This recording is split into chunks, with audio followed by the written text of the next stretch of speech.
കോഴിക്കോട് സർവകലാശാലയുടെ zone volleyball tournament MES college വടകരയുടെ ആഭിമുഖ്യത്തിൽ വടകര IPM അക്കാദമിയിൽ ആരംഭിച്ചു.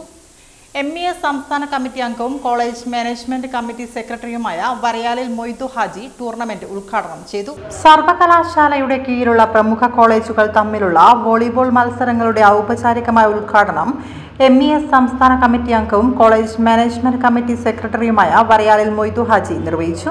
MES college principal professor EK Ahammed സ്വാഗതം ആശംസിച്ച പരിപാടിയിൽ volleyball technical committee chairman Vidyasagar അധ്യക്ഷത വഹിച്ചു.